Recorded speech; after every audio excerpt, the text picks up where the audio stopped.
हमें किसी मजहब से लेना नहीं है, हमारे लिए सबसे पहले भारत है। ओवैसी जी को हम बिल्कुल पसंद नहीं करते हैं। जो नफरत की राजनीति करे हिंदुस्तान में वो मुसलमान नहीं हो सकता। हिंदू मुसलमान को मिल के चलना पड़ेगा भाई। कोई मदद नहीं है गवर्नमेंट की तरफ से, कोई सहायता नहीं है। हाँ, ये मतलब नहीं है कि अगर हम लोग मुसलमान हैं तो बीजेपी को वोट नहीं देते हैं या नहीं देना चाहते हैं। हम बीजेपी को भी वोट दे सकते हैं, बीजेपी भी तो हमें कुछ दे। बीजेपी भी सबसे बड़ा सवाल यही है कि हम तभी उनको अपनाएं जब वो हमें गले लगाएं। बिल्कुल भाई, वो हमें अपनाएं तो हम उन्हें गले लगाएंगे। ये मुसलमान के ऊपर तो लगता है कि वो बीजेपी को वोट नहीं देते, ऐसा नहीं है। मुसलमान बीजेपी को वोट करता है 14%, 15% आज भी। मगर अब इसका मतलब ये नहीं है कि अगर वो हमें कुछ सीटें दें। हाँ, सीटों की बात, एक भी सीट आपको यूपी विधानसभा में कहीं नहीं मिलती।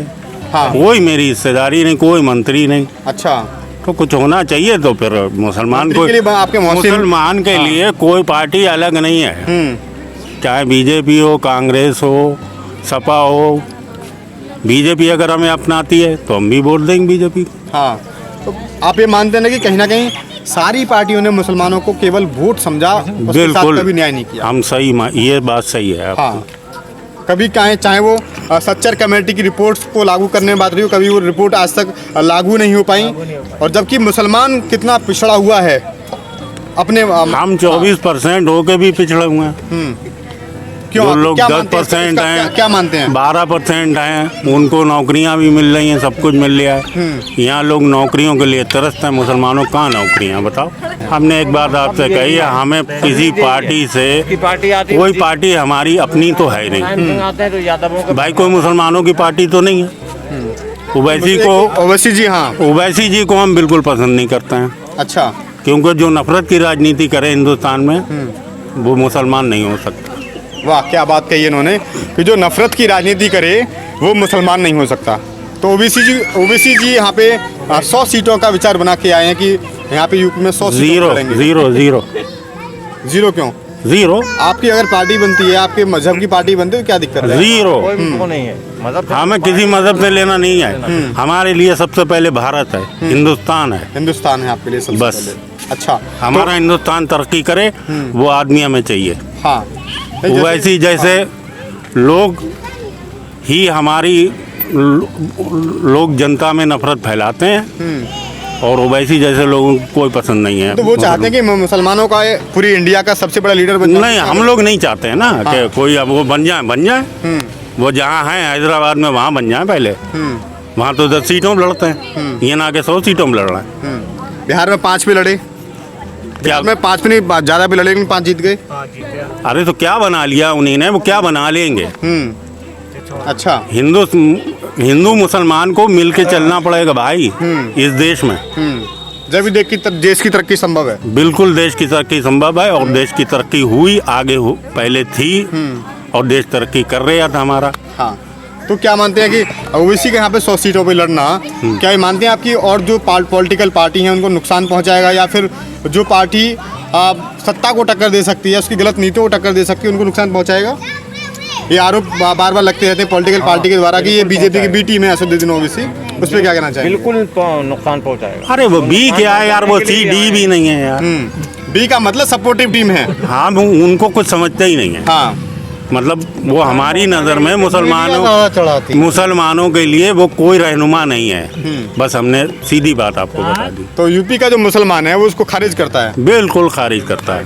अच्छा, हम लोग नहीं पसंद करते। आप लोग को नहीं पसंद करते? और हमने कह दिया कि सिर्फ एक बात पे उन्हें पसंद नहीं करते हैं कि वो भड़काऊ भाषण देते हैं, नफरती बातें करते हैं, इसलिए वो मुसलमान हो ही नहीं सकते। ओके, ये सबसे बड़ी बात जो है यूपी के जो वोटर हैं, फर्रुखाबाद के जो लोग हैं, उन्होंने ये बात बताई है कि केवल हिंसक बयानबाजी, बहुत सारे लोग हो सकते हैं जो कि उनके उस बयान पे तालियां बजा सकते हैं कि 15 मिनट के लिए पुलिस हटा लो आप, हम दिखा देंगे कि हम है क्या। लेकिन वहीं पे बहुत सारे मुस्लिम ऐसे भी हैं जो कि कहते हैं कि हिंसक बयानबाजी हमें पसंद नहीं है और इसलिए यूपी का मुसलमान उसको खारिज करता है। आप क्या कहना चाहेंगे इस विषय पे?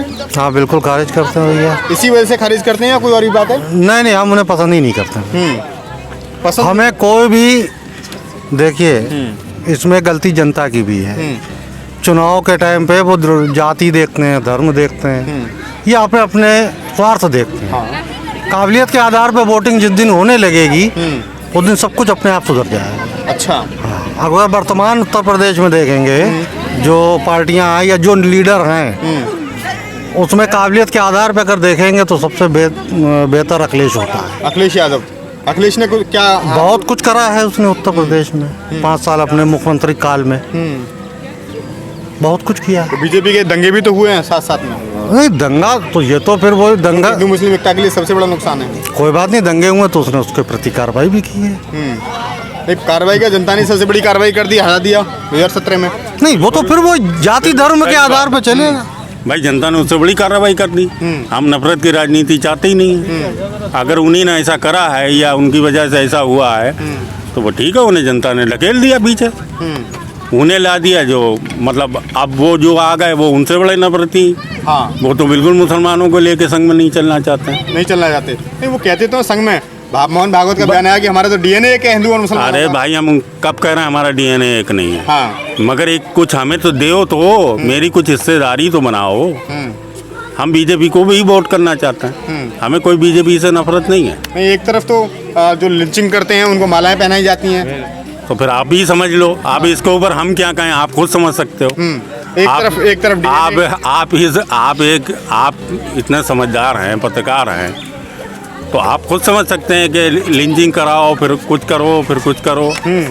अगर लगाना है तो कटनी में बहुत फर्क है भाई, कटनी और कटनी में बहुत फर्क है। कथनी और करनी में बहुत फर्क है। अगर लगाना है गले तो दिल से लगाओ, तो मुसलमान तुम्हारे भी साथ आएगा। दिखावे के लिए मत लगाओ, बस दिखावे के लिए आज ना। कह रहे हो दूसरे दिन सुबह जो है आपका ही आदमी जो है मुल्ला काटे जाएंगे, राम राम चिल्लाएंगे, मुल्ला काटे जाएंगे। हाँ, राम राम। ये गाना अक्सर डीजे वीजे बजता हुआ यहाँ पे। नहीं जो पीछे हुआ है ना वो लड़का गिरफ्तार हो भी गया, गोपाल गिरफ्तार हो जो गया। हाँ हाँ। और फिर वो कोर्ट में जमानत भी मांगने गया। अच्छा। और जमानत भी नहीं, कोर्ट ने मना कर दिया। ये आपको क्या लगता है कि इस सरकार में कहीं ना कहीं जो आपसी जो भाईचारा है, जो सौहार्द है वो कम हुआ है लोगों को? बिल्कुल, बहुत ज्यादा बहुत ज़्यादा कम हुआ। अगर इस सरकार में अगर यही काम सरकार करती कि भाईचारे को बढ़ाती खूब, तो शायद आज बीजेपी के पास आधे से ज़्यादा मुसलमान वोट होता। अच्छा।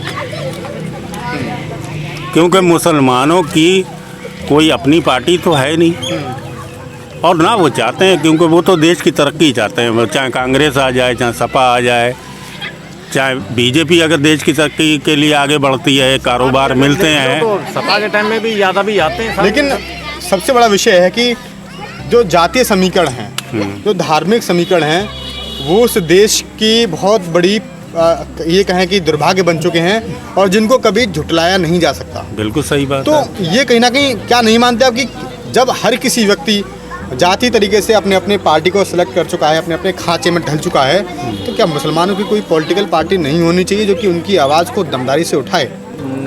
नहीं, ऐसा नहीं है। हम सब मिलके हमारे लिए सबसे बड़ा है भाईचारा। मुसलमानों की अपनी पार्टी बना लेने से फिर क्या होगा, हम एक तरफ मुसलमान हो जाएंगे, एक तरफ हिंदू हो जाएंगे, खूब दंगा फसाद होएगा। काम कहाँ होएगा भैया? नहीं हो सकता। मेरा हिंदुस्तान तरक्की कैसे करेगा, हम उसमें लगे हुए हैं। आज मेरे बच्चे भी उसी में लगे हुए हैं कि हम कैसे तरक्की करें। तो हमें भैया काम वाला आदमी चाहिए।